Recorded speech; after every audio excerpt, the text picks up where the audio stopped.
رزق کے پیچھے اپنا ایمان خراب مت کرو، کیونکہ رزق انسان کو ایسے تلاش کرتا ہے جیسے مرنے والے کو موت۔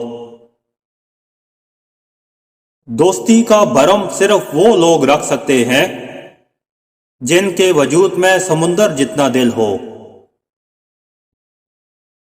دکھ میں کبھی پچھتاوے کے آنسو نہ بہو، کیونکہ تم وہ خوش نصیب ہو جسے اللہ نے آزمائش کے قابل سمجھا۔ حضرت علی رضی اللہ تعالیٰ عنہ نے فرمایا، میری 5 باتیں ہمیشہ یاد رکھنا، بہت کامیاب ہو جاؤ گے۔ پہلی بات، اللہ تعالیٰ کے علاوہ کسی سے کوئی امید نہ رکھنا، کیونکہ اللہ کے علاوہ کوئی ذات نہیں جو کہ تمہاری امیدوں کو پورا کر سکے۔ دوسری بات، اپنے گناہوں کے علاوہ کسی چیز سے نہ ڈرنا، کل کو جب اپنے اللہ کے سامنے جاؤ گے تو اللہ کو کیا منہ دکھاؤ گے؟ اس لیے ہر وقت یہ خوف اپنے دل میں رکھو کہ کوئی گناہ تم سے سرزد نہ ہو،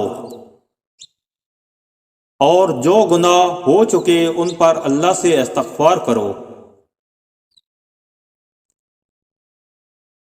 تیسری بات یہ ہے کہ اگر تم سے کوئی ایسی بات پوچھی جائے جس کا تمہیں علم نہ ہو تو یہ کہتے نہ شرمانا کہ میں نہیں جانتا۔ بہت سے لوگ ایسے ہیں جو کہ ایک چیز کے بارے میں نہیں جانتے پھر بھی تکے لگانا شروع کر دیتے ہیں۔ حضرت علی نے فرمایا کہ اس بات کا اقرار کر لینا کہ میں اس بارے میں نہیں جانتا، یہ بھی آدھا علم ہے۔ چوتھی بات یہ ہے کہ جس بات کا تمہیں علم نہ ہو اس کے بارے میں علم حاصل کرنے کی کوشش کرو۔ پانچویں بات یہ فرمائی کہ صبر کرو ہر حال میں۔ صبر کرنا انسان کے لیے بہتر ہے، اور صبر ایمان کا حصہ ہے، بلکہ یہاں تک فرمایا کہ صبر کا مقام ایسا ہے جیسا کہ بدن میں سر کا مقام ہے۔ معلوم ہوا کہ صبر کا مقام ایمان کے ساتھ بڑا گہرا تعلق ہے، اس لیے چاہیے کہ صبر کا دامن کبھی نہیں چھوڑنا چاہیے۔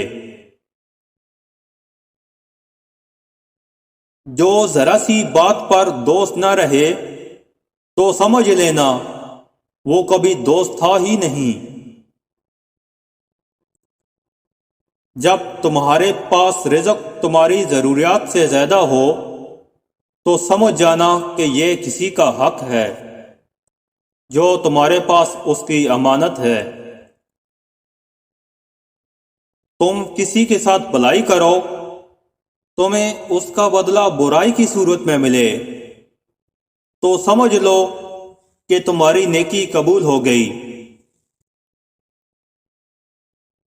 صرف 2 لوگ مقدر والے ہوتے ہیں، ایک وہ جنہیں وفادار دوست ملتا ہے، اور دوسرا جن کے ساتھ ماں کی دعائیں ہوتی ہیں۔ مشکلات ہمیشہ بہترین لوگوں کے حصے میں آتی ہیں، کیونکہ وہ اس کو بہترین طریقے سے انجام دینے کی صلاحیت رکھتے ہیں۔